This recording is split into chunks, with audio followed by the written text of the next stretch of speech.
The Dode Fox Podcast. Hello and welcome to the Dode Fox Podcast. I'm Ronnie, he's Paul, and Bairns have never liked Valentines Day, have they? Like, subscribe, click the notification bell on YouTube, support the pod, buymeacoffee.com/Dode Fox Podcast. You can listen at dodefoxpodcast.com and follow us on social media. We're at Dode Fox Podcast. Coming up on this week's episode, the week that was, Falkirk review, Good, Bad and Ugly, the Spartans and Kilmarnock preview, Loan report, Academy lads, women's team, the Tannadice Test, and on this day with the Arab Archive. It's all coming up on episode 323 of the Dode Fox Podcast. Hi, I'm Ryan Gold. You're listening to the Dode Fox Podcast. So welcome back to the award-winning Dode Fox Podcast with Viagra-loaded chips for tea, Paul McNichol. I'll just have the chips, thanks. Ronnie Costello. Some Valentine's Day you had? There was none of that, Rondo. I think you've just you've foisted that upon me. Maybe that was what you had last night before you went to your work. So you're still fucking smiling. Not a day with 3 points in your hitter.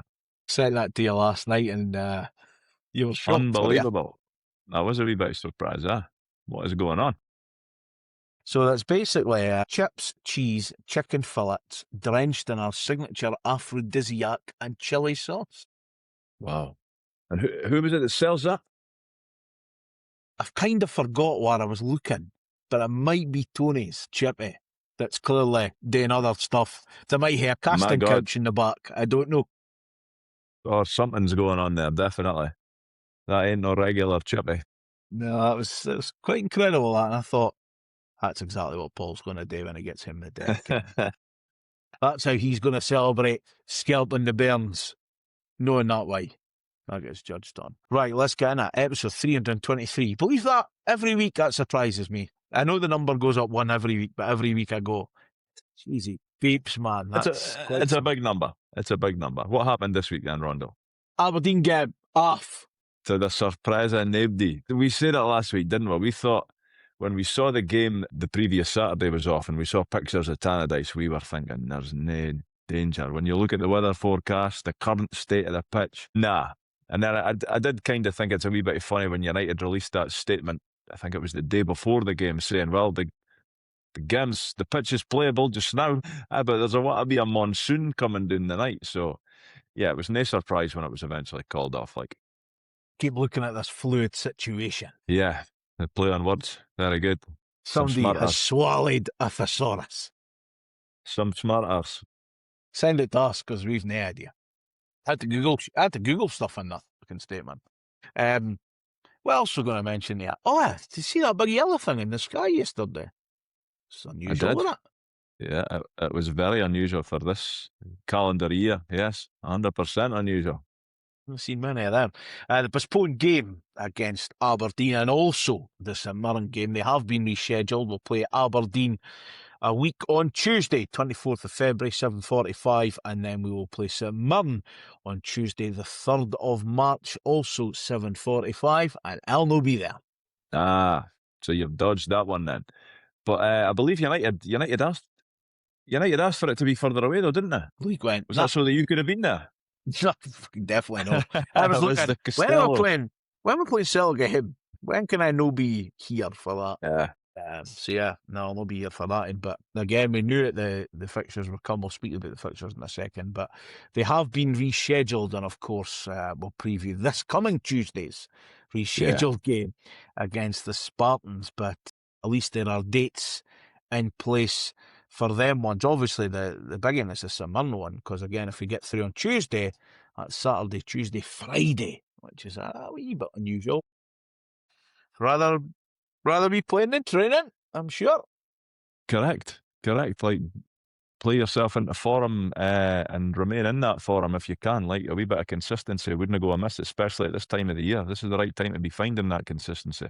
So we'll see. If the pitch holds up by that time, we'll see. Now, for those watching on YouTube, it is out of shot here, but I'm assuming you've got your February bingo card available to look at the moment. It's just in front of us, Rondo. Yeah, I like to keep out the weather. Okay. Do you have on yours Nikolai Moller by any chance? Do you have selling Nikolai Moller for a rumoured £700,000 plus add-ons on your February bingo card. I've got to be totally honest with you, Rondo. It wasn't on it. Surprisingly so. I didn't think it was on anybody's. I didn't think it was even mentioned in anybody's comedic stories that they were maybe sharing with mates. It was just out of the blue, shall we say. Absolutely out of the blue, that one. Do you think the email come in for the new team and it went into the junk mail? Because United's email system, because of the that can't content, be right. It's just, yeah, who knows? I've no idea how these things work. Like I kind of, whenever it happened, the evening before, I got a text that had been forwarded on saying that United are away. A million times. Yes, probably. United are away to sell Moller for 650,000. And then the next text right under it that was also forwarded on was like star 65,000. And I was like, 5,000? That's maybe best just to cut your losses, because he's not really been up to much in his time at Tannadice. Fast forward like 12 hours and you wake up to that news that he's on his way out of Norway for a reported 700,000 plus add-ons. Like, what does he hit today to get us the add-ons? Chew gum and walk in a straight line at the same time. Like, what is it?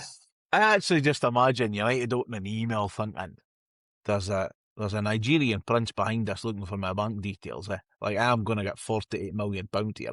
That's what I'm waiting for. But I think there's a couple of ways to look at it, obviously. Like, you've got to go, okay, 700 grand. Jeez. Yeah. I mean, fair play. Can't turn that down. I've seen people, obviously, some people say, kind of player trading model works. I don't know, we're expecting it to work in 6 months. I think there's a lot of luck involved. 100%. Like, I'm not saying it doesn't work, but that's not the way that we had planned it to work. You're meant to be bringing in a boy for a low fee or no fee.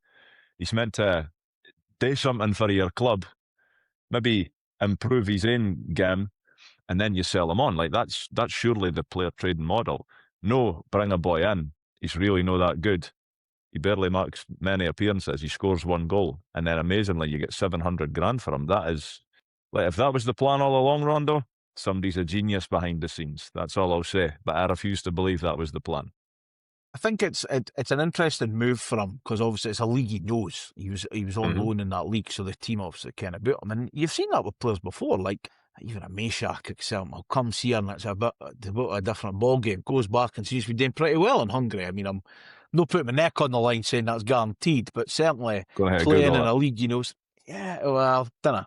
We could be in Dode Fox fact territory. As I asked somebody yesterday on, it might have been Facebook on one of our social medias, because you obviously gave everyone a Valentines treat with your pony kit on, and someone had said what pony actually stands for. So pony, I think, I didn't get in front of us because this has just come to mind to remember. I think it means property of New York, right?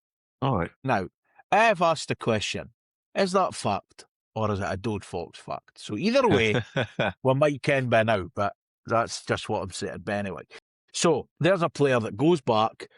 His team have sold somebody to Go Ahead Eagles for like $2.5 million. They've got a bit of dosh. Their season must start in about 4 weeks, and they want a player that proves in the league. Again, at the same time, a 700 grand. Like, holy moly! Like, I mean, fair play. Does it leave you short?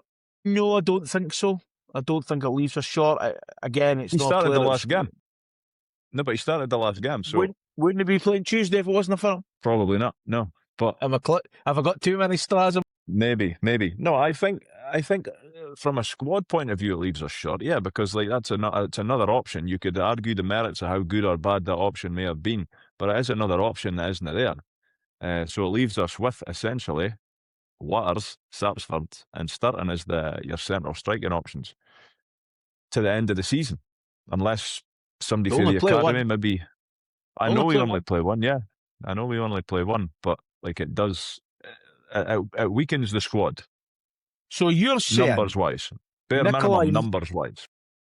Moller going weakens the squad in a number because we don't have 6 foot plus tall boy. Sometimes doesn't look like he kens what he's doing with a football. I mean, I might be looking at somebody that fits that profile right now. So, care for that, sure. You've got 20 year on him, at least 25, maybe 30. Yes. So is it a great loss? Probably. No, but I'm not saying it's a great loss, Rondo. I'm just saying that as a squad, we're one man down now, aren't we? We're one man down. However, I'm not taking anything away from the fact that the club accepted the offer. No brainer. Like that falls into the no brainer category. The downside to it is that money's not going to get. I suspect not going to get put into relaying the surface in the summer. It's probably just going to go back over to America to recoup some losses. But it's probably 700 grand that we did not expect to get at this stage of the season. I think they'll need some dough spent on that pitch in the summer, so things have happened. I think so too. Yeah. Former United midfielder Fraser Flavey has announced his retirement at the age of 32. He's been mulling over for about 6 months, he says. He got injured again and he'd done his right knee.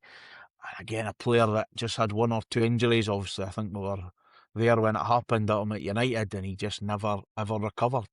No, and even before he got to United, like, he was very injury prone as a player. I think he was cut for the same cloth as Peter Pollock, probably.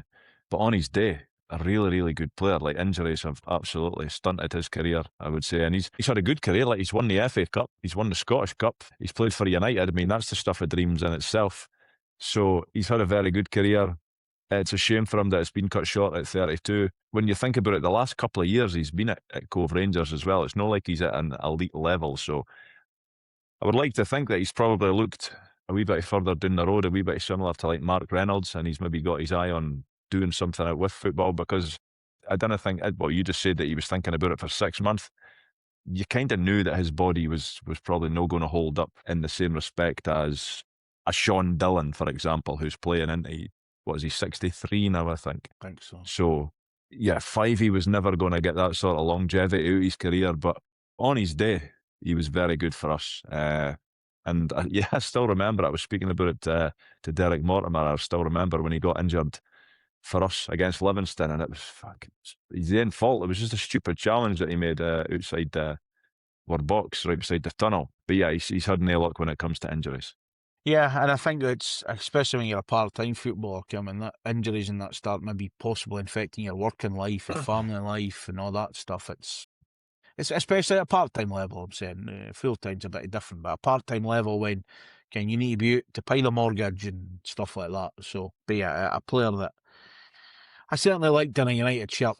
He was certainly gave us something else. He was a really good player, but again, rushing him back didn't help either. Didn't do with any failures, and probably especially him, given its constant bother since. Yeah. But as I say, it wasn't just from his time at Tannadice. Like, his whole career's kind of been littered with big injuries, like significant injuries, which is quite sad for him. Rory Adams has rejoined East Fife on loan for the remainder of the campaign, so he returns to the loan report this week. Yep, he does. For him, I'm glad, because he was doing very well there previously, and now that he's back there, he should, barring something disastrous going on with United's goalkeepers, he should be there for the remainder of the season, and I suspect he'll be their number one choice again. He played yesterday, certainly, so I fully expect him to be getting plenty more games between now and the end of the season. Scotland have been paired with Switzerland, Slovenia and North Macedonia in the 2026 Nations League. It's a chance, isn't it? It's a good chance. Switzerland are no mugs, but yeah, it's a good chance. We're going to see Trapanovsky. Well, maybe. Biovsky, he'll probably play. It's interesting, and again, I think the thing is now with Scotland is, you always used to say, it's hope rather than expectation, but there is actually hope now. Like, there is hope of, we've been at a couple of tournaments, we've had a couple of harem-scarum moments, we've had some absolutely unreal last-minute moments, so, it's something. I'm not saying we expect to qualify there, but like you said, you look at that group and go, whereas before we maybe look and go, no, might get third. Like, because it's just the way we do things, Yeah, it'll be interesting. Is that the fixtures where we're going to have a 2 or a 3 week break at the start of next season? Then is it this tournament? Yeah. So there's a 3-week break scheduled in. It's a weird thing. It's 3 weeks, but it's no 3 weekends. It's 2 weekends. But just the way it runs, Ken. So that kicks in September through to the near enough the first week of October. So the likelihood is you'll probably play, or the international teams will probably play 3 or 4 games in that spell.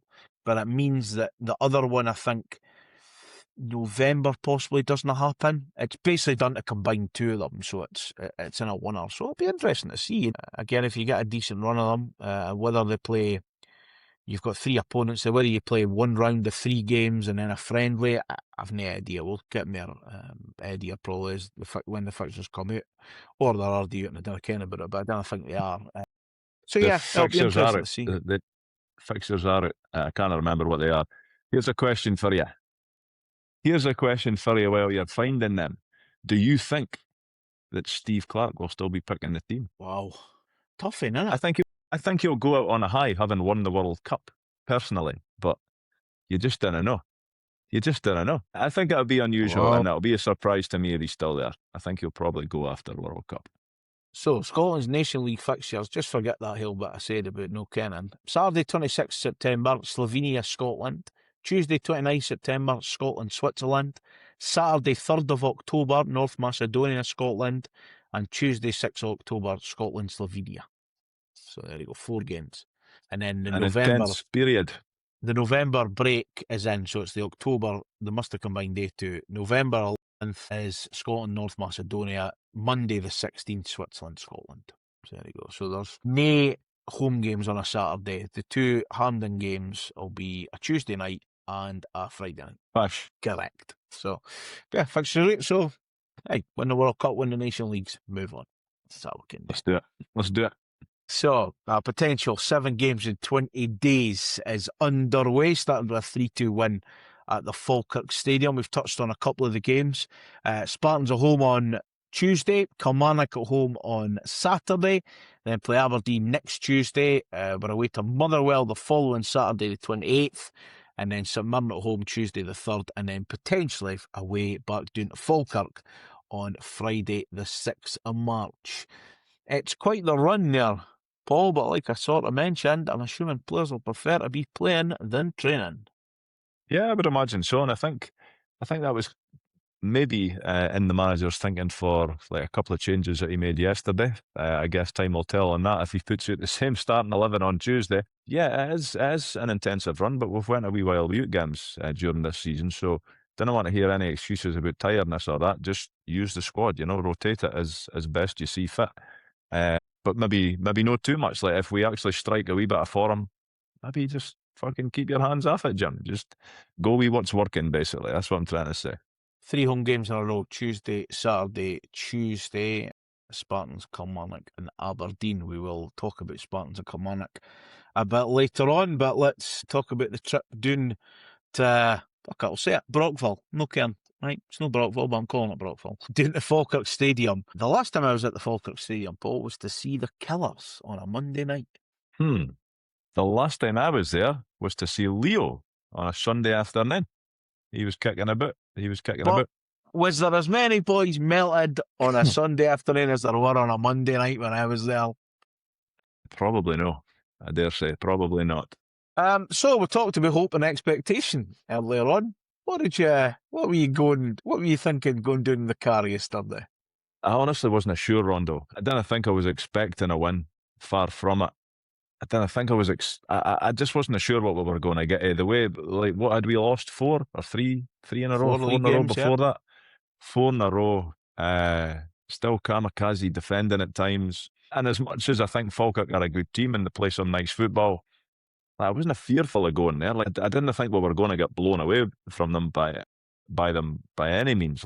But I just genuinely wasn't sure. And when I eventually got to the stadium and I was speaking to a few people when I got in and asking what they were thinking, like, nobody was really sure what to expect. Not one person said to us, we're going to win today. I'll be honest enough to say that, but people just weren't sure what we were going to get at all. So it was a kind of walking into the unknown yesterday, it felt like, Rondo. So going down there as well to face a team that had only lost twice in 2026, with them at Celtic. So, I mean, it's a team that they're going really well. Kind of play some nice stuff as well. John McGlynn's got them well drilled. And they pick up points. Obviously the beat Livingston, they beat Hibs, they pumped Hibs, kind of drew with Hearts, they beat St Mirren, they beat the wee team last week. That was a good laugh. Midweek. But again, you still, like you say, you still don't care what you're getting. And when you're on your own bad run of form, as in the complete capitulation, shit the bed, can call it what you will, at Easter Road the other week, I was desperate for the game during the week to be on.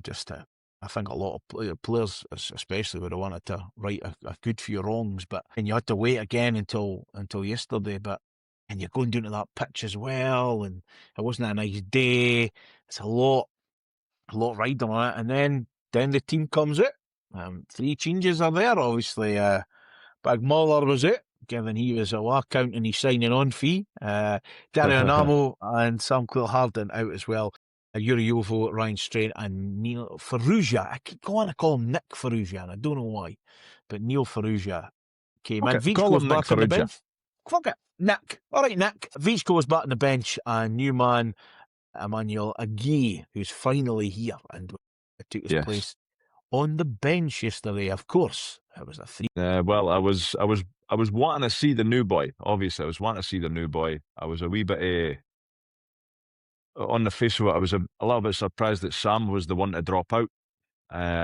Although the way Goodwin picks these teams, I suppose I shouldn't have really have been, but I did feel a wee bit for Sam, because that told me, like, when you see Namo's missing out, I thought, well, maybe Goodwin's thinking that Namo was at fault for that third goal because he gave away the free kick. Was he maybe apportioning a wee bit too much blame to Sam for the second goal? And then when I thought of that, I'm thinking, am I thinking too much about this? Like, am I just fucking making stories up in my head here? Maybe it's just a rotation. I'm not sure. But yeah, I felt a wee bit for Sam. I'm a big fan of resting Test just now. I think I have been for a few weeks, so that's probably the one that I would have dropped out from the start of the game. But yeah, I was looking forward to seeing your mate Nick Ferrugia. And yeah, like we started the match. No too bad. Yeah, I think we had the first real chance. Ross Graham's header tipped over by Scott Bain. Yeah, well, there was a few early chances. Like Falkirk, they played a nice wee football, and I think we were allowing them to play it in certain areas of the park. They weren't overly troubling the keeper at that point, but we had chances. Like Trapanovsky again, he started very well. He started brightly. He was causing them a wee bit of bother. We had I can't remember the order in which these things happened, but I'm pretty sure that there was a bar that Trapanovsky, I think, placed to Sapsford, and everybody at the game's just screaming for him to shoot, and he's trying to pass it back, and you're like, that's just like, what are you thinking, Zach? Like, just here, go. There was another one where we worked it very well to try and get the bar. I think it was Ferrugia a strain, and he cuts it right across the box, and again, Sapsford just can't get on the end of it. And that was at 0-0. I think Ross Graham's header was at 0-0. That's a good save for Bain. I think that was Sibbald either as for a free well. kick or a corner or something. Sibbald, yeah. So we started on the front foot. Like, as I say, like it felt like Falkirk were able to play their pretty passes in areas that we were more than comfortable for them to do that. But we were creating chances. So of course, we concede first. Falkirk's first real attack, and like nobody wanted to close in. First shot on goal. And I thought, in the moment, I was really disappointed with a couple of players. Trapanovsky, I think he's too weak. He's up. And I've watched it back today, and I think the commentators are saying, he was maybe held or he was maybe fouled. No, for me, like he's been out muscled. But then even for there, the boy then picks the ball up, and there must be about 4 or 5 United players around him, and he manages to play it into that striker. I think Test is on the wrong side of him, and because of that, Ross Graham's got to come over and try and compensate for that. And then boy just lays it off to the boy that Ross Graham should have been in a position to block, but because he's had to cover for Kerastess, boy gets a shot away, first shot on target in the game, and of course, like, I'm spitting teeth, like cursing the world, thinking, what is going on here? We are doomed this season because we've not started that badly, and we're 1-0 down already. Yeah, it was a weird end because. Like I think Trapanovsky needs to be stronger. I don't think it's a foul. I'm not even. Screaming for it because I don't think it's a foul. But again, it goes into that. We're in the middle of the park where Sibbald's not really on top of a boy. Like Stevenson's no on a boy. Like say Crestes is probably the wrong side, but nobody either they're either not in the right position because of whatever's happened, or they're not in a position to just go and affect it. Just go and be a nuisance. Just go and try and get in between a player or get in a player's face. It doesn't happen. It's a good finish for the boy, but it's too easy. It's just too easy. Exactly that, Rondo. It's too easy. And I think, in fairness, that guy, he seems like a good player. I'm not even going to attempt to pronounce his surname, but he's been brought in for Villa, has he, on loan? But he does look like a good player. Baroggio, right. Like, he scored a couple of goals now, but he does look like a good player. And if you give good players time and space in your box and allow them to hit the bar, usually bad things will happen to you. Did you get a right laugh at the equaliser, though? I did, but just before that, Trapanovsky got injured. Like, he got injured in the build-up to what then led to our throw-in away down the other corner. And like, hindsight is obviously 2020, Rondo. But they should have just took Trapanovsky off at that point, because he never got going again. But we'll get there when we start the second half rant. So yes, we've obviously worked it so we get the long throw. Will Ferry throws it into the box, and having watched it back today, the boy Spencer, who's sneaky at best. Like, I'll say he's sneaky. Like, there's a lot of worse things that I could have called him, but he's sneaky. He's in front of Ross Graham, and you cannot love a conspiracy, Rondo, but I think this is planned. So he's standing in front of Ross Graham, and he drops like a stone. And the boy behind Ross Graham, I think it's Henderson actually, I think the boy that gets in a mix-up with Bain, kind of just nudges Ross Graham into him. Like you would do at scale, you would lie down behind your mate and somebody would shove you and boom, that's it. So Ross Graham goes down, the bar then goes up in the air. Scott Bainey should throw his hat on it, of course, and there's a mix-up. And who's on hand? The boy that's been shoved to the deck, Ross Graham, just to tuck it into an empty net. So did I laugh? You bet I laughed, but I also cheered when it went in the back of the net. Yes, with that, and I didn't totally disagree with you about it being a bit of the dark arts on, because again, there's all these set, like, for attacking set plays of, like, the train, 8 players come running in for the back of the box and attacking a ball. It wouldn't have surprised me if defensively it's like, right, I'm going to shove him and you drop down, because as soon as boys feel contact. But again, you think we VAR, they would think that's pretty daft, but clearly they are daft. But VAR doesn't seem to pick these things up. And the refs didn't either. Like, and I've not even got onto the Falkirk's left back yet for boys that just go down like a bed settee. The boy McCann, just had to breathe near him and he's doing like, it's ridiculous. But yeah, in that moment, I thought we did get a wee bit of good fortune, but we'll take it because we've had some bad fortune in the recent past. And the thing is, like you say, not Scott Bain, like any keeper should just throw their hat on that. But again, it probably doesn't help them with Henderson being right in front of him. Because it's what they done. Yeah, I could only assume it's like a lack of communication, because either Bain's just got to come and catch it, or Henderson's just got to go and deal with it, because it's not even like they were challenged by a United player. They just got in each other's way. Fortunately for us, it landed right on Ross Graham's left foot and he tucked it in. Yeah, and that's the thing. It was the reaction. He reacted first, and it was like, well, fair play, Ken. I was just looking when you were speaking there. I was looking for the top scorers in the league, because I think Ross Graham's now scored 6 goals this season. Has he? Because he missed a fair portion of the season as well. 6 goals, surely not. Again, maybe I've made that up. Like, he scored the last 2 games. He's definitely no top, right? Because there's other boy. I think it might be for the season, because what Mastroianni is the top scorer. And their top scorer, I think, might still be Sapsford on 6, but I may have made that up. I think you did. I'm going to give Ross Graham no more than 3 goals this season so far, but I would have to go back and check the Arab archive. I can't mind offhand. Ross Graham scored twice. Well, there you go. The last 2 games. What are you getting 6 for? I didn't get it. Maybe is that career goals? Is that maybe career goals? He scored more than 6. Scored more than 6. Jesus. I'm going to check that now. I hope he finishes the season with 6 goals, though. That would be class. I mean, you don't believe anything I tell you, but just while I'm looking for this, he's got 9, maybe 10 including yesterday. 10 including yesterday. There you go. I was going to say, I meant to mention it wasn't on the week it was, but ex-United striker Michael O'Neill's got a new job, eh? I don't know, Michael O'Neill, ex-United midfielder. Striker. He's doing all right for himself, that midfielder. So Ross Graham, first to react, gets himself up, sticks it in the pokey, and it's 1-1. Game on. Yeah, and do you know what, Rondo? Like, maybe it's tangerine tinted specs. I didn't care because it's a tangerine tinted podcast. But I thought we fully merited that. Like, I didn't feel like we should have been trailing in that game. So when we got a wee bit of fortune to get back level, I was all right with that. I thought this is about right here. It should nobody's really pulling away for the other team here. A draw right now is probably about right. And Lewis Nielsen hits sort of clipped the bar. I'm not saying he hit the bar, but he clipped the bar. Could have been 2-1 going in, but 1-1 pretty fair at half time. I thought so, yeah. The Lewis Nielsen one, again, I want my defence to be better than that because that's yet again another header that we've lost in our box. But didn't really matter. In the moment, I thought it was going to loop over our keeper, just the way that it was coming down for the clouds. I thought, oh, no, that's what I loop right in the back post here. But thankfully, I had to tap the bar and bounced over. But yeah, when we got to half time, I thought it was probably even Steven in the game. That was reflected in the scoreline. Still felt that the game was there for the taking in the second half if we came out again, because I'm not sure if Falkirk were off it or no, but we were certainly making it difficult for them, apart from the first goal, where we just Moses in the Red Sea stuff. But yeah, we were getting in their fists. Like the boy Spencer, he is a good player when he gets time. We didn't really give him much time. Calvin Miller can be a good player on his day. We didn't really.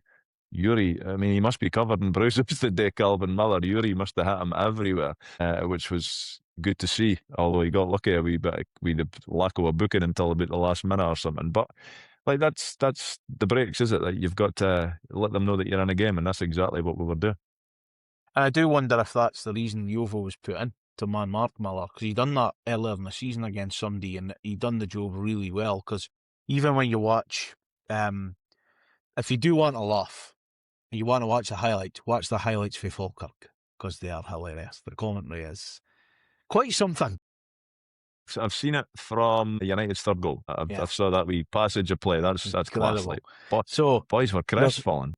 There's one. There's certainly one bit, and I think when Miller gets the bit, it's just because Yovo slips on the surface. But I think that might have been the only time he ever really got a laugh for him. So again, that's just me speaking, but I think that might have been a reason he was put in, because like, at the end of and as well, Yovo come out the team probably against he was doing pretty well, and he come out the team as well. Mind, we said this before and that was not against Big Salmon on, but I thought Yovo was doing all right. Yeah, so I was saying to them, but I thought he done do well. But chat at half time, people pretty 1-1 shitey goal we've conceded, but we're back on level terms. Yeah, in general, yeah. I was speaking of our mate Markers at half time, and yeah, like we thought that we were doing all right. I didn't feel like the greatest game, but like I have watched it back, it wasn't that bad. But yeah, no, as I say, like I think that the game was there for the taking. Probably for both teams would have been of that opinion. But yeah, it was definitely being on level terms was definitely merited at the half. Trapanovsky lasted 4 minutes into the second half. He should have been off in 22 when he got injured, Rondo, because he just kept going on about his knee. Now, whether I can't say it was no my knee, it's his knee. But just it looked like to me he wanted to go off. The first time it happened, he was waving about like players do when they're really badly hurt. And then he got up, he magic sponge, magic spray, kiss on the forehead or whatever it was for the physio, and he was back on the park. And then a couple of minutes later, he went down again, waving out of the bench. And somehow he still managed to get through at half time. And then when he came out at half time, I says to Leo, he's limp. He's still limping. Why have we brought him out? And I think when he went off, like you could see it on the highlights or the TV, like his knee must have been strapped up. So they're probably thinking, look, we'll see if this works. If it doesn't, it doesn't. And it clearly didn't. And it wasn't working for about the last 20 minutes of the first half. So yeah, like that's just a minor grievance. But I always find something to moan about Rondo. So that's what I'm moaning about today. Trapanovsky should have been subbed off, injured earlier than he was, but it didn't really make much difference in the grand scheme of things. I mean, you can moan about that, or you can moan about the second goal that Falkirk scored if you want. Oh, I'll definitely moan about that. I'll definitely moan, because once again, it's a head shaker, eh? Like, I mean, I'm at the games, I'm not even losing my shit when it happens. I'm basically standing up, like most people in the away end, standing up to see the game. And as soon as it happens, I just sit down, and that's my way of screaming silently within the stadium. Like, how can we not get our head on a bar?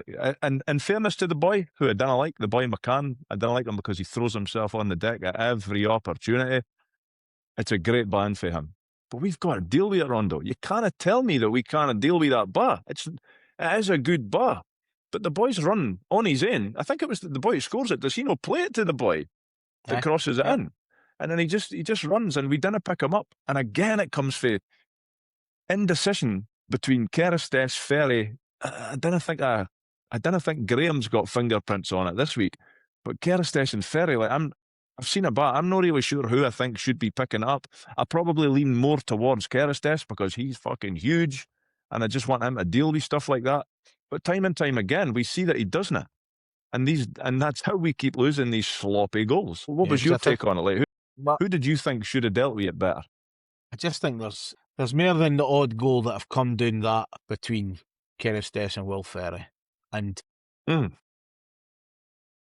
not at that end of the pitch. We're not on the pitch. But Will Ferry's got to be screaming something. Whether it's, I can't get there, you get there, I'm coming, I'm no marking it, there's got to be something going on. But whatever happens, it's still in between the two players. I think Ferry obviously can see the bar coming in, but whether he can get there in time to stop it, is it again on Kerstess? Is he too close to Ross Graham? Because the two of them, are they marking the same boy? It's just another. But if he is too close to Ross Graham's not in the wrong position. It would be Kerstess that would be in the wrong position if they two are too close. I have been giving Kerstess a hard time because I expect my defenders, especially boys that are built like him and that height, to get on the end of more than they're getting on, Rondo. And it's not even, if we'd been excellent all season and then that happens, you're like, right, okay, we switched off. But we're switching off every game. We're just giving goals away, which is absolutely ridiculous compared to what we were doing last season. For a player, like, if he just gets something on it, what's it go out for a corner? Well, it goes out for a corner. But if he gets something on it, deal with it. The boy just coasts in it. And again, the thing is as well, when it's, what's the boy's name again? I just had it in front. No, the boy that scores. Can't mind his name. Lisa or something. Aye. So when he plays the ball out to your mate, the left back, not one person picks up the boy running, the right back running into position. Not one. So again, it's not great when the cross comes in. But would that have been Trapanovski's job? Because he was kind of up against Trapanovski, wasn't he? So I do wonder that. But ultimately, somebody's got to take responsibility and fucking be aware that the boy's running into the box and pick him up. Nobody took that responsibility. Goes past again. 2, 3, 4, and that's it. It's really early in the half. Again, the half's not really come a left, but RD are going, easy peeps, like 2-1 RD. Yeah. If you've obviously subbed, you've a slight change to how what position boys are in, whatever, but you then could see the goal that sort of early in. That's 53 minutes. The best thing that happened was we're back level 2 minutes later. Yeah, and it was kind of out the blue, wasn't it? But it was, I mean, they do say, like, you're at your most vulnerable just after you've scored the goal. But we managed to get up the park. I think Strange put in a ball. It's not the best ball. It goes through to Sarsford. He's trying to get a shot away. It's been blocked. And Craig Sibbald, he stubbed out his cigar and he just calmly rolled it into the bottom corner. And then he just turned around like he was, okay, that's one back all square again. But he didn't even seem that fussed. Maybe because it was against his old team. Who knows? But I wasn't really caring. I was just happy that we were back on level terms. But I thought it was a great finish. Like he made it look so easy. And I would imagine I've not overanalyzed it, but I would imagine some Falkirk fans probably quite critical of Scott Bain because it's no hammered in. But I think Scott Bain was at the other side of the goal, and Sibbald's just put it into the empty half of the net, and it was perfect. I do wonder if it's the surface helps a shot like that. Possibly. Probably doesn't do that on grass, eh? Probably definitely not do it on Tannadice.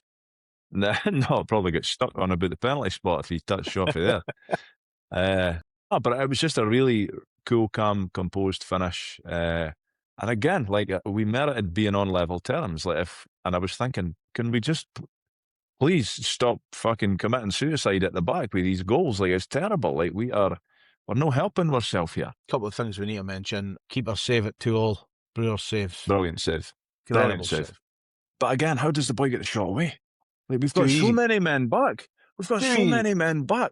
And the boy gets a shot, and he's almost in the middle of the box as well when he gets the shot away. I think when I've seen it back, if it's closer to the corner, the keeper's probably got no chance. He's gave him a chance, but that's not taking anything away for the keeper save. Like, he got a good strong hand on that, tipped it over the bar, phenomenal. And that was probably like a big factor in the game. Like, because if we go 3-2 down at that point, like, we showed great. You could look at the game after it and say we showed great resilience. I don't know if we would have come back for like a third goal going in again. So, like, we'll never know, thankfully. But in the moment, brilliant save, Maynard, brilliant save. I don't know how much of a view you got at the game. You'd have seen it back though, possibly. But boy Spencer screaming for a penalty for Sapsford. When Zach, yeah, I'd probably scream for it as well. I don't think it is, but the one thing I'll say is, like, so Spencer's jumped up and Sapsford's put a hand on him. Now, whether or not he's pushed him or no, I don't know. I don't think he's put two hands on him, but if you're off the ground and somebody nudges you, there's an argument to be made. I didn't think it was a penalty in the moment, no. The fucking game's gone if that's a penalty. But Rondo, we have seen decisions where we're like, that's no a foul, that's no a red card, that's no a penalty, and these things are. And then when you hear about it the next week for the officials that review it, they double down on it. So the game's been gone for a number of years, Rondo. That's what I'm trying to tell you. But I was glad it wasn't a given. Let's talk red card, but more importantly, let's talk incident, yellow card before it went to VAR. Because it was a great breakaway. Yeah, like we've picked up on some sloppy play for them. I think Lucas managed to intercept a pass. He plays it to Waters, who takes a great first touch. An absolutely brilliant first touch for Waters. And he's just absolutely melted. He's just wiped it. Absolutely wiped it. And at that time, I was screaming off as loud as anybody in Falkirk. I was pleading for a red card there. And then when it went out of VAR, like, you knew that the boy was off. But like, I've seen it back. It probably is a red card. However, Paul, it is a red card. I know, but I think Lewis Nielsen's going to catch Max Waters. Pash. I think he is. He's too far away. I don't think he is too far away. So, you think he's going to catch him. I actually think Lewis Nielsen's going to find his arse. So, I was right. Because he didn't care. He just didn't care. But in that moment, Lewis Nielsen's he's no next to him. Lewis Nielsen's about 10 yards away from him. Doesn't matter where you are, you're too far.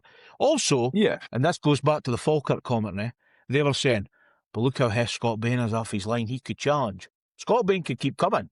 Max Waters has got a shot on goal. He has got a shot on goal with his next touch if he wants it. So it's a fucking I can see why it was given. I think if it's no last man, I think it's a perfectly good yellow card, right? Perfectly good. But because of where it is in the park, and again, we're going back to doubling down, the Trusty incident when he got sent off against Hearts, when our boys definitely covering at RD set up, well, that's pumped. Because Max Waters is going right through. The boy that Trusty filled, he's not going straight through. Can that ain't could do it? But as soon as that happens, as we've already discussed on this podcast, but what about that a few weeks ago? There's too many like that now. They are literally now doubling down on it. At the time, when it was a yellow, I did think, I thought when the ref pushed out the yellow card, I thought, I'm pretty sure he's staring at that. And then obviously you see even one of the bits of footage you see back, again, Lewis Nielsen's no next to him, I think if Lewis Nielsen's next to him, it's a yellow card, He's just nowhere. No, I think that Lewis would have got back. But when you see what the ref is showing on VAR, as you say, it looks like he's not there. And when they do the freeze frame, which I hate when it comes to tackles, when that looks like he's broke his leg. No, that's not what's actually happened there. But when they show you the freeze frame, Max Waters is clean through, And the boys' argument saying that Scott Bain was further out, well, he's fucking primed for getting chipped then, which makes it an even more obvious goal scoring opportunity. So don't get me wrong, Rondo. I was delighted that red card come out, because what we've seen the last few weeks, like, we needed a wee bit of a rub of the green, and you could argue it wasn't even a rub of the green. Like, we had won that situation through decent play, being in the right place at the right time, and the boy, it's a pretty bad foul as well. Like, he didn't miss him. Like, I think he caught him around about the waist. Ken's what he's doing. He can't exactly what he was doing, yeah. So that gave everybody in the stadium, certainly in the United end anyway, a wee perk up. Like, we definitely thought we can seize an opportunity here to get all 3 points. One thing we did forget to mention, right before the red card was, were you delighted when your mate Crestes went off? Yeah, I'm not going to lie. Because see, after the second goal, like we never mentioned it, but after the second goal, almost straight from the kickoff, like United took kickoff, the bar, I don't care if we passed it straight back to him or not, but the bar got to him within a couple of seconds, and he just fucking sclaffed it straight to Falkirk, and they were on the attack again. I don't care if his head was gone, or if, like, his one of his weaknesses is he just switches off. I have no idea what it was, but there was too much of that. There was too much of that for him yesterday. But there was also there was also a point in the first half when he's played like a 60, 70-yard crossfield bar right onto Ryan Strain's foot. Like, he's got that, he can do that, but he just switches off too much. He's careless, too fucking lax. So I wasn't surprised that he went off. I think he's one of the only defenders that's not sat on the bench yet for the start yet. So, well, fucking time's up. I think good to see that's Vichko back on the pitch. Brilliant seeing Vichko. Yeah, it was strange because he was out for a couple of weeks and nobody really mentioned him, did they? I kind of forgot about him as well. So it was good to see him coming back on. Yeah, because he's not had as good a season this season as he did last season, but I would still rather have him fit and available than. Interesting when he came on. We'll get to obviously the red card obviously changes it with the changes and how they change shape. But when he came on into sort of the back three, was it quite an interesting setup for you? Yeah, well, he was on the right, and then it was Yuri was in the middle, wasn't he? Yeah, that's, if I'm honest, Rondo, that's probably not the way I thought it was going to be. I would have thought, if anything, Vichko would have went in the middle. Yuri probably would have stayed out, but it worked. I think Ross has been all right, but I think he was quite good when he went to where Kerestes was as well. When he went to that left-hand side, that's maybe more natural for him. I don't know. That's if this back three is natural for any of them. Yeah, Vichko come in, and I thought Vichko was excellent in his half-an-hour cameo that he had. Yeah, it obviously changed. The shape then changes to 4-3-3. 30 minutes for time, Eskesen and Dolchik come on, which nobody would have had on a bingo card. Just look at that bingo card again for us, Paul. Are they coming off the bench? Are they on? No, I didn't think so. But going to 4-3-3. Yeah. Here's a question, though. Do you think that we got fortunate with Luka getting injured? Because if Luka doesn't get injured, I don't think he's bringing on Eskesen. Perugia went off like that. That was an obvious sub because he'd fallen out of the game by that point. So I wasn't surprised. I was calling for that about 10, 15 minutes before that. I was thinking we're going to hit a tap Perugia off, put Dolchik on. But Luka getting injured, I think that's probably forced his hand into putting Eskesen on because I'm yet to be convinced that would have happened had that injury enforced it. Again, probably, because your injuries are always enforced, right? And that's just the way it is. But Luka's a player he's been asked to go to the well an awful lot this season. He seems to play through anything. Again, is rarely injured, and when it is, it seems to be a bad end. A bit like Vichko, I suppose. I don't think any of them ever looked comfy in that two in the midfield, put it that way. But again, given they were down to 10 men, a forcible change of shape to go, well, we didn't need to have fucking 3 boys at the back and 2 wing backs and near enough play a flat back 10. You could open up a wee bit, and for 13 minutes it was going to be like that. But again, it only took 6 minutes. Great ban for Strain, great flick on for Dolchik, and the 12 boys that you had out the door last week combine, and United are 3-2 up, and you're singing their praises. Rondo, no me trying to get them out the door. United trying to get them out the door. I was commenting on United trying to get them out the door. And if things had went differently, they probably would have both been out the door. One thing I had to say, when Eskesen came on, though, for Luka, I don't care if you noticed it, his fucking top was Barkett. What was he doing? Rolling about the changing room at half-time, fighting boys or something. Hey, look, when he comes on, I can't remember exactly, I think it's 77, 78 minutes when he came on. His top is Barkett.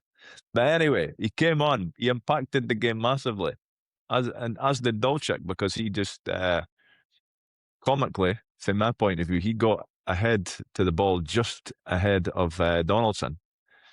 Our mate called Donaldson, and then it's landed at Eskesen, and he's tucked it away beautifully. Absolutely beautifully. So again, you mentioned the third goal in the Falkirk TV commentary.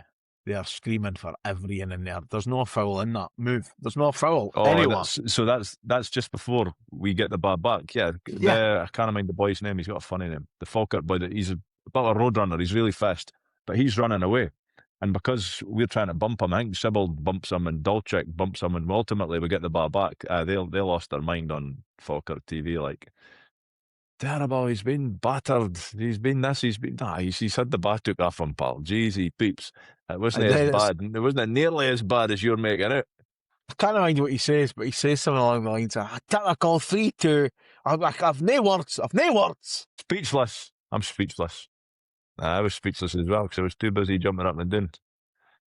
Nah, it was good. It was, and it felt deserved. I'd felt that we were the better team. Again, I might be looking at that through tangerine tinted specs, but I thought we were the better team on the day and up to that point. And when they went down to 10 men, like, barring any more disastrous defending, I was feeling fairly comfortable. Even after Easter Road last week. Fairly comfortable, yeah. No, 100% comfortable, Rondo. Fairly comfortable. The anxiety creep up when the inevitable board goes up with time remaining. 6 You're minutes. thinking, oh no. 6 minutes, yeah. And Brian Graham's on the park. Oh no, what could possibly go wrong here? No, I thought that we seen it out very well. I thought we were excellent. Like Dolchik picked up a booking for that left back there, so for him grabbing Dolchik to the deck and making it look like he was trying to lie on him. And then Yuri got his inevitable booking in the last minute. That was maybe a long time coming if you were looking at that game through a Falkirk tinted glasses. But no, I thought that in general we saw the game out very well. Once we got our noses in front, Dolchik had a long range shot, but I'm more thinking about what we did at the back. We were fine. I don't think the keepers had too many more saves to make. That's Jovo's 6th booking of the season. First booking But since it's 12 now, is it not? Yeah, it's 12 now. First booking since 3rd of January, but it's also his first game since the 3rd. I was away. Say, there's no many boys who get booked when they're not playing. Some will, but no many. Some will. Coaches even. But yeah, we see the game out. First top flight win at the Falkirk Stadium in 16 years. Is that right? Albeit they've not been in the top flight for Correct. 16 years.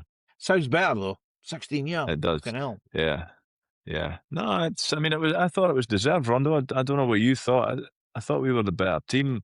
Falkirk might have been off it a wee bit. We weren't. I didn't think we were great. Like, we weren't playing football that was blowing you away.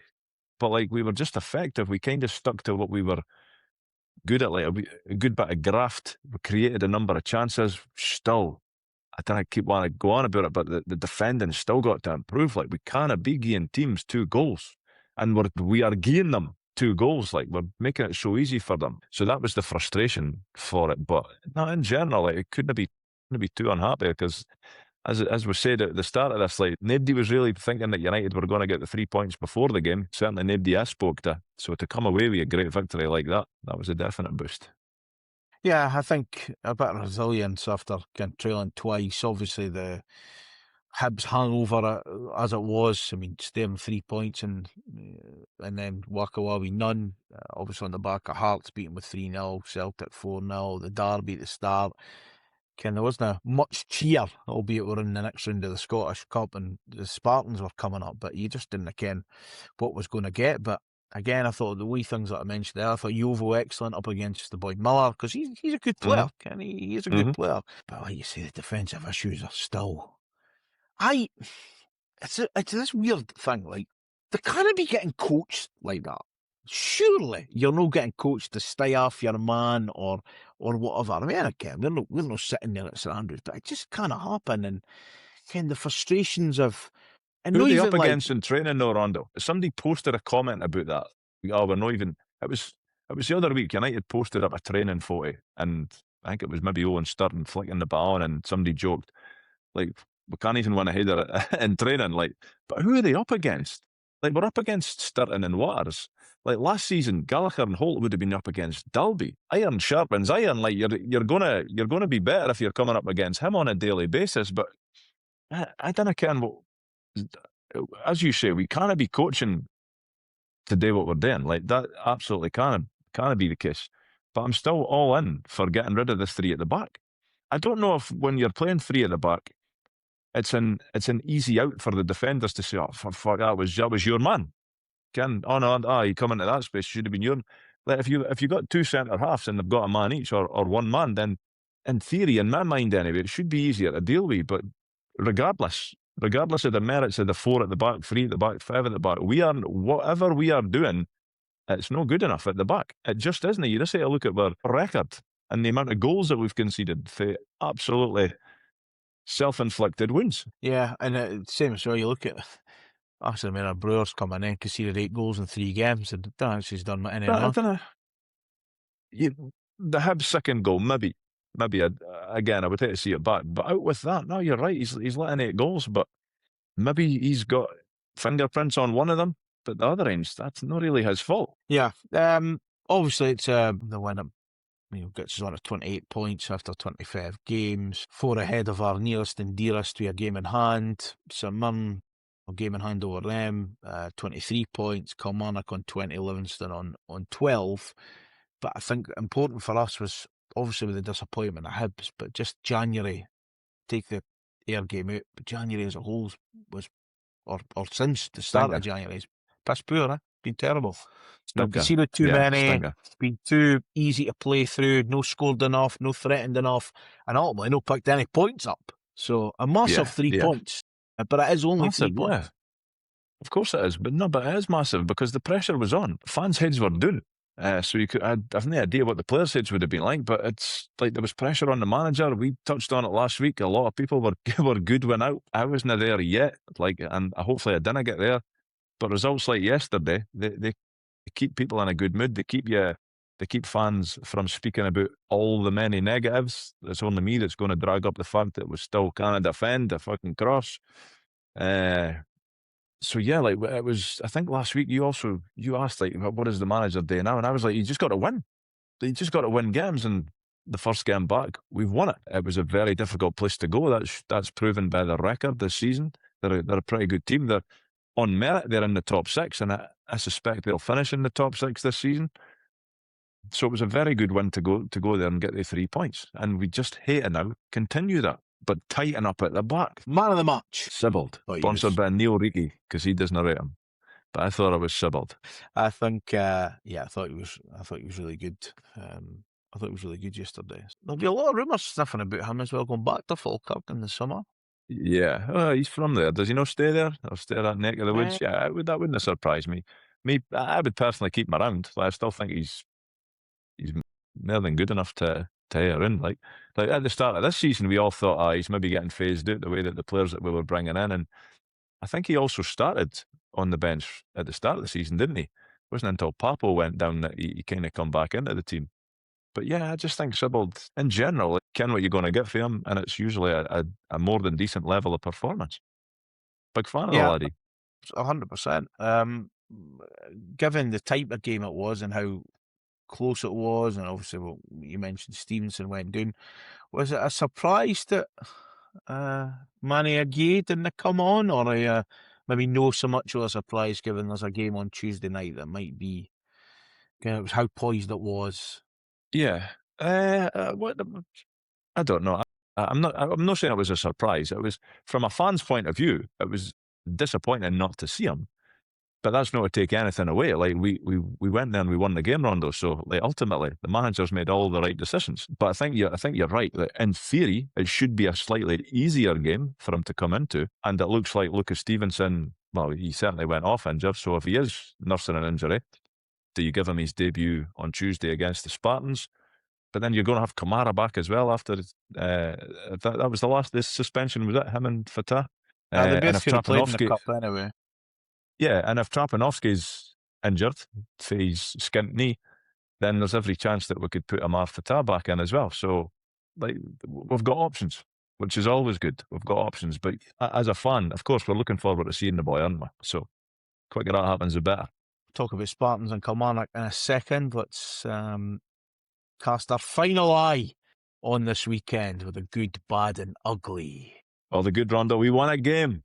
We won a game, and the winning goal came after a headed flick on by a guy that we were trying to get out the door, and a finish from another guy that we were trying to get out the door. It's a funny old game.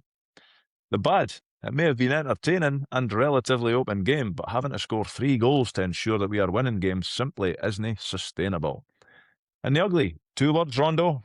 We were fucking defending. That's 3 words, no? It's 2. So, Spartans on Tuesday night in the Scottish Cup, they drew 0-0 with Edinburgh City to stay top of League 2.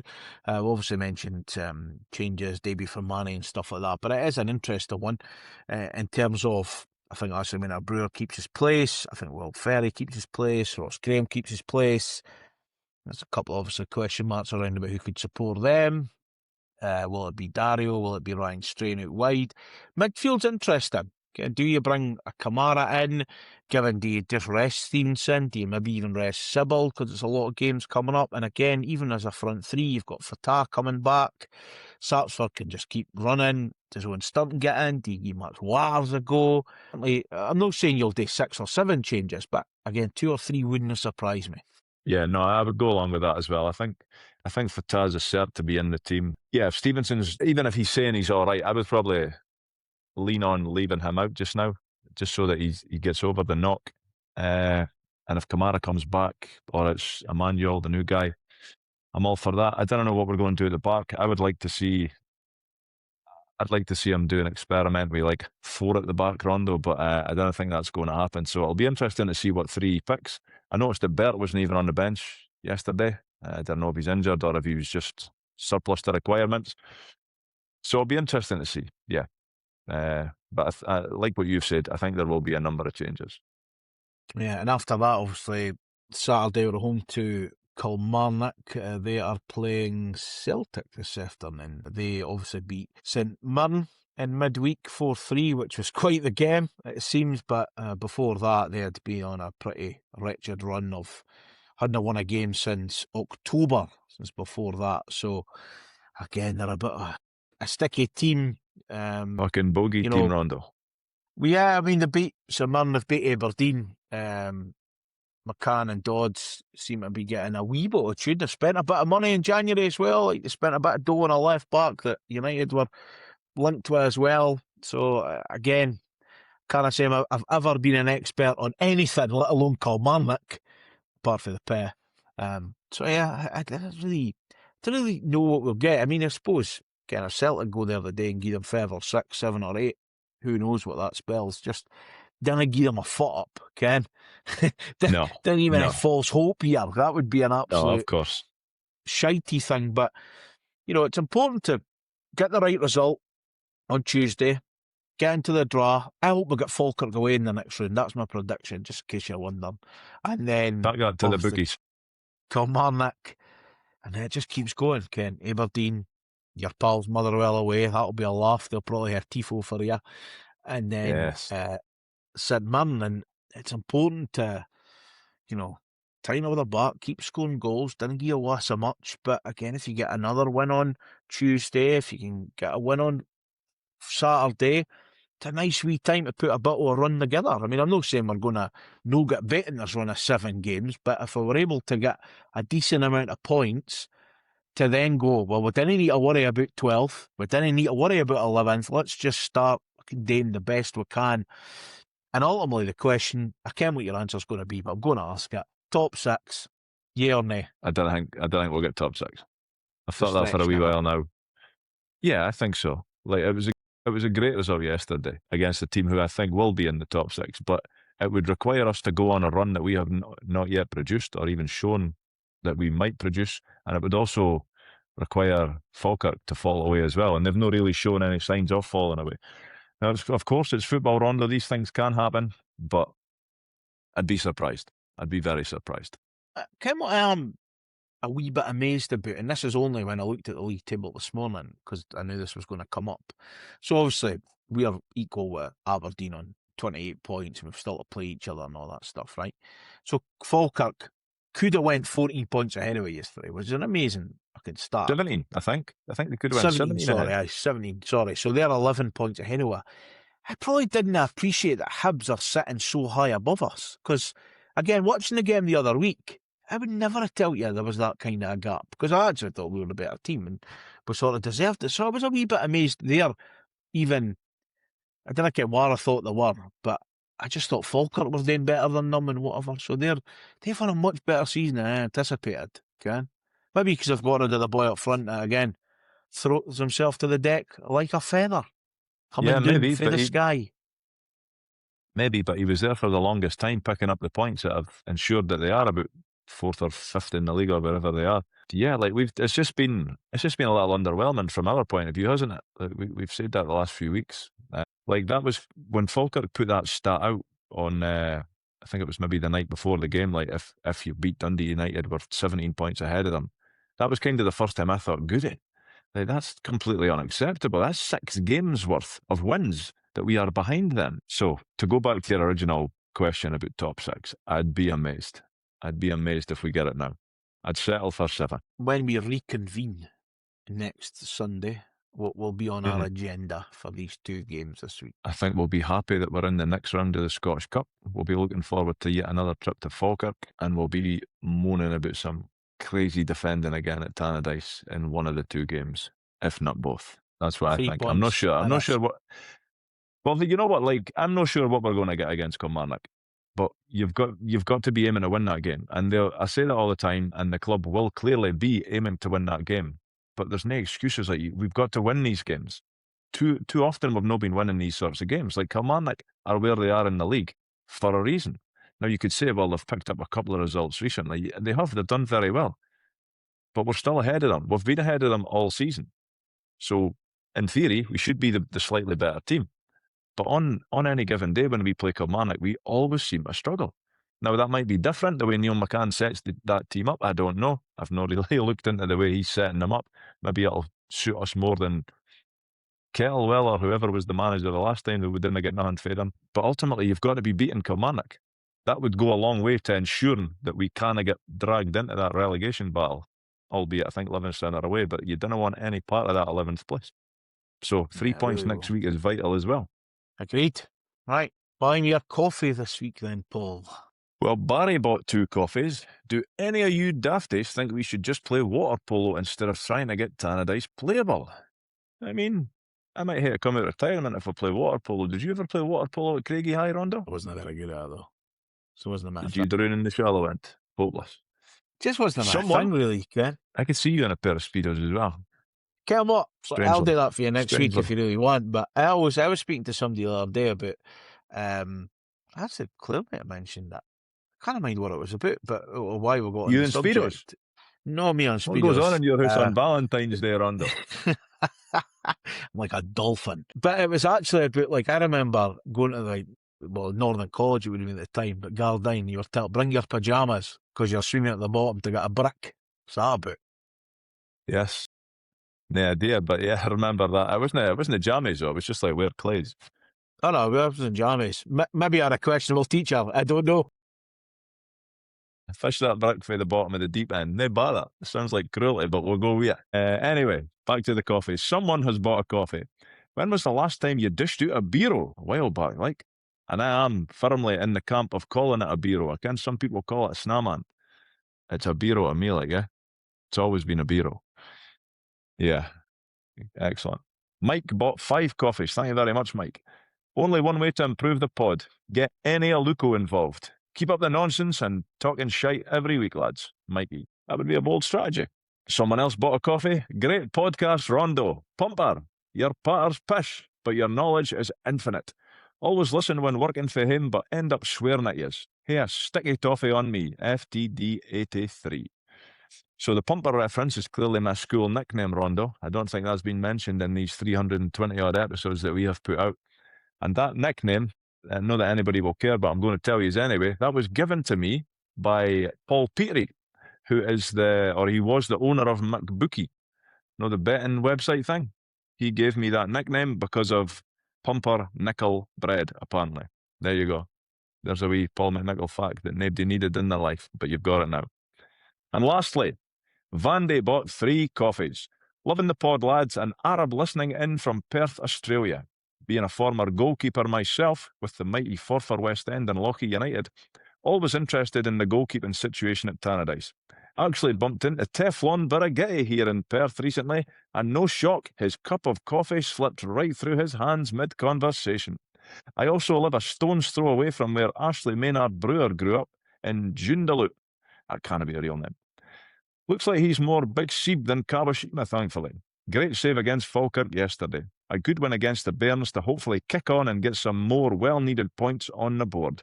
Keep up the great work, lads. Cheers, Steve Vanderdial. Thank you very much, Steve. Or Vandy, as you like to get called. Top man. Yeah, I remember Vandy playing for Lochie United. A wee while. I think I remember that name as well. I think I remember that name. Yeah, didn't realise he was out in Australia, but appreciate the coffees. Thanks for the support. Thanks for listening and all that kind of good stuff. Again, if anyone does want to support the pod, you can buy us a coffee at buymeacoffee.com/Dode Fox podcast. Let's get into the Tannadice Test. Paul seems to have calmed down after his absolute meltdown 12 weeks ago. But before we start, Paul, and I've not got an answer for this, so you're basically guessing this in. Cameron Lindsay has got a trivia question for you. When's the last time United won 5 games in a row? I don't know, Kitten. I would like to think that we've won 5 in a row whilst being in the Championship, but the fact that we were in the Championship for so long, I don't think we did. Even when Goodwin won us the league in the Championship last time, I don't think that we won 5 in a row. I could be wrong. So I think that you're probably going back to Jackie McNamara, maybe, his time. We might have to get DUFC stats on this because I have no patience to go through Arab archive season after season after season just to find a string of 5 wins put together. But I think it's been a while. You could have just finished that saying just you've got no patience and would have been all right. A 100%. quick look here. We won 4 in a row a couple of times this Championship season. Yeah, that's what I'm saying. I think we've won 4, but I kind of mind of winning 5. Who knows? Maybe we did. We'll figure it out. We'll find out for next week, Rondo. 2019-20. We won 1, 2, 3, 4, 5, 6, 7, 9 in a row. 2019. Under Robbie Wilson. Robbie Wilson? Was Robbie Wilson? Robbie Nielsen. Was Robbie Wilson? The idea. Right, I remember that. That was after we got scalped, Queen of the South. We then went on that big run. Excellent. I remember it well. Oh, so it wasn't a Jackie Mac. It was Robbie Wilson. Yeah. Perfect. Yeah, so that might be the only, because I just picked that year because it was Championship year, so I got amazed myself. Right, that's not the Tannadice Test for this week. We've not even begun. Can I get a point for that this week? It's easy this week. Player profile. Born June the 5th, 1984. A 5'11" fullback, signed July the 1st, 2000 by Paul Sturrock and scored 11 goals in 157 appearances. Whose profile is that? 5'11" fullback. Luggy signed him. Played a lot. He was there for years. Join our clue. If you've got any, I'll take them. Podcast Paul. Oh, fuck. Oh, no. That does much as feel bad. I'm not saying that because I now can. Like, who was it? Go. This will get a laugh probably, but he said one of his first times in training, he was getting told about Ryan Gold, and Ryan Gold nutmegged him for fun in training. It's not Mark Wilson, is it? Correct! Mark Wilson. Right, okay. I needed the extra clues there, Rondo. Or I was never getting that. That's fine. Higher or lower this week, Brian McLean made 34 appearances for United. Did Brian Graham's appearances in Tangerine be higher or lower? 2 of your favourite ex-players. Yeah. I would think he played slightly more. I would give Graham about 40 games, 10 goals or something. It's no 40, but it is higher. It's 37. About 40. And actually, I think he was in single digits for goals, but that might come up next week. We'll see. Team sheet is back. United beat Ross County 1-0 at Tannadice. December 23, Mackay Stevens scored the winner. Which players are missing for the team sheet that day? Number 1, Radoslav Chesniak. 5, Gavin Gunnan. 6, Paul Payton. 8, John Rankin. 9 is blank. 10, Stuart Armstrong. 11, Gary Mackay-Steven. 16 is blank. 19, Ryan Gold. 20 is blank. 26, Andy Robertson. Subs for United: McCallum, Dillon, Erskine, Margaro, Nadir, Ryan Dow, David Goodwillie. But who is 9, 16 and 20? For that team sheet, December 2013. It's one podcast, pal. Did you say Ryan McGowan's name on the bench? No, he's not in that team. He's not in that team at all. I don't know I'm going to get any of these. Because the boys that I was thinking, you've rattled them off as subbies. So Clearly it can't be them. You weren't very helpful there, Rondo. I played. One podcast, Paul. 2 of them have already been mentioned this episode. Mark Wilson. Correct, number 16. Yeah, because he come back. I thought the Ryan Gold clue would have gave that in a while. So what we're looking for position-wise, a centre-half? I think we're looking for a centre-half. Well, you've got Rado, you've got Gav Gunnan, Paul Payton, John Runkin, Stuart Armstrong, GMS, Ryan Gold, and Andy Robertson. A right back. I don't think Swiss Mick was still there, was he? Maybe him. He was in A&E after Walgate. Banjo them. Allegedly. Allegedly. He did banjo him. Oh, I definitely did that. I mean, you're saying we I'm need a going right to back. I'm pretty sure you've picked the right back, given Mark Oh, Wilson was probably the right back. So we did. I don't can. You I might could need- belabor this. I don't can. Number 9 was Brian Graham. Number boys get 20 erased from memory. was John Suter. John Suter. Centre-half we got in, maybe. Yes. Not a bad team. Not a bad team. Yeah, but why were they Also boys played running? for... Nadir on the bench and Brian Graham in the starting lineup. What's going on? Won the game, so I'll fool you. Oh, we did. Jeez, babes. Also played for Carlisle United, Falkirk, Hearts, Partick, Watford. Prince Boabin? Correct. Wow. Carlisle. I don't even remember that. Like, So he obviously left United and went to Watford, and then he couldn't have got a club. He ended up at Carlisle after that. yeah, I remember him at Partick, at Hearts. Hearts. Falkirk. Do I remember him now? I think I remember him at Falkirk. Yeah. That'd have been near the end. Prince. I would have thought. We would love to speak to Prince on this podcast, but he's a difficult man to get to reply. That's all I'll say. When your pals with the hide and seek champion of Paris, you might be the hide and seek champion of Manchester. I think he is. Right, number 5. Who am I? I played for Livingston's youth teams. Wait a minute, it's this last week's then. But was released at the age of 16 because I was considered too small. I had a year out of football before joining Queen's Park and made my debut in August 2008 in a Scottish second division match against Stranraer and went on to become a first team regular. I played for the amateur club part-time while also working as a refrigeration engineer and served an apprenticeship in the trade. I was their top scorer in my final season before joining United. At United, I made 76 appearances, scoring 4 goals in my 3 seasons. Since leaving, I've won league titles in other countries and also played for Scotland. Who am I? I think I said this last week. Mark McNulty. That's what I'm guessing. It's a Livingston thing. I can't get him out of my head when it comes to Livingston. And I can. Played for Scotland. The clue I'll give you is, if you've heard him being interviewed, he's got a bit of a funny accent. Barry Douglas. Barry Douglas, yes. The That's what it refrigeration engineer. I did not know that. But right enough, he went to Poland. Did he go to Turkey? England? Yeah, went to Poland. Leeds? And won the championship in England. He won the Polish league title. Don't know if he won Turkey. Maybe he won a Turkey Cup. That's Turkey dinosaurs. He might have won a cup there, but I don't think he won the league. But he might have won a cup there as well. But yeah. Anyway, the fun of the Tannadice Test shall return next week. Academy, women's team, Lone Report. What is going on? What is going on, Rondo? Miller Thompson at Ross County. Miller played the entire second half in his side's 1-0 defeat at home to Queen's Park. A disappointing afternoon for him. Scotty Constable at Airdrie. Scott would have to wait until injury time at the end of the game to get on the pitch last Friday evening as St Johnstone defeated Airdrie 1-0 thanks to a goal from ex-Arab Rory Payton. Charlie Dewar at Alloa. Another Saturday and another excellent performance from Charlie. This week he was down in Dumfries and for at least a portion of the match was up against ex-United striker Nicky Clark.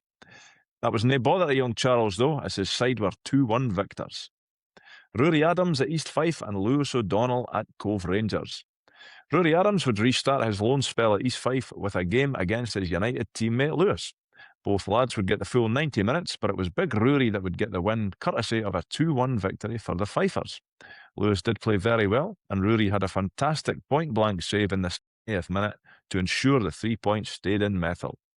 There was no games this weekend for Harry Welsh, Calvin Beattie, Lewis Haldane, Finlay Simpson, or Josh Holt. Their games were all off. And that leads me to Connell Shields at Galaferradine Rovers. It was another scalping for Galaferradine at the weekend, this time at the hands of the Caledonian Braves, where they lost 4-1. Not a clue if Connell got any game time or not. The academy team. Last Tuesday evening, the under-19s lost 3-2 away to Falkirk in a friendly, with Jack Anderson once again scoring both goals for us on the night. The other scheduled friendly between the 17s and Sunderland was cancelled. This coming week, the under-19s are at Foundation Park on Monday night, facing Killie with a 7 p.m. kickoff. Then on Friday, the under-17s are also at Foundation Park at 7 p.m, and Herts are the visitors in that one. The women's team. The ladies hosted the Perth Saints last week in the league, and it would finish in a rather disappointing 1-1 draw. Nyla Murphy was the United scorer on the day. This weekend it is the Scottish Cup for the team, and they travelled the short distance up to Montrose with a spot in the semi-finals up for grabs. I've got to be honest, Rondo, I can't see them being successful in that game. But we'll see. You never know. We are hosting an evening with the men who kiss silver on Friday, 27th of March at Chamber East. It's for the longest 40. We'll be speaking to Brewster, Bowman, Conway and Dillon about two very special days at Hampden in 1994 and 2010. And tickets are on sale now. You can get them at thelongest40.com. On this day, in association with the Arab Archive, preserving the history of Dundee United Football Club since 2006, 16th of February is our focus today, and I've got two games against Queen of the South to tell you about. It comfortably advanced to the Scottish Cup quarter-finals in 1985. Davy Dodds scored twice, including a volley near the end, while Eamon Bannon added a second goal early in the second half. It wasn't as resounding in 2019, but United moved within 3 points of the Championship top spot. The decisive moment came when Barry Maguire was sent off for a foul on Peter Pollitt. A penalty was awarded. Nicky Clark, who this week returned to Palmerston, stepped up and made it 1-0. Despite being a man down, Queen of the South remained a threat, but United held on for the win. Got no signings today, but I do have two goalkeeping birthdays to share with you, and we'll continue with your one-word descriptions, Paul. £250,000 signing by Billy Kirkwood went on to make 55 appearances for United. It's a happy 61st birthday today to Ali Maxwell. Decent. Ivan Golak spent £180,000 on a goalie who made just 3 appearances for United and was absolutely rank rotten, especially at Easter Road. Henrik Jorgensen is 60 the day. Happy birthday, Henrik, but you were honking for United. Episode 323 is done and dusted. A chance to get another trip to Falkirk comes up on Tuesday night as the Spartans head for Tannadice. Then on Saturday, it's Kilmarnock who will make the trip. Find out more, DodeFoxPodcast.com. You can follow us on the socials for the Dode Fox Podcast. You can like, subscribe, click the notification bell on YouTube, and support the pod at buymeacoffee.com/Dode Fox Podcast. Do have a great week. Stay safe. Don't forget to wash your hands and your arsehole.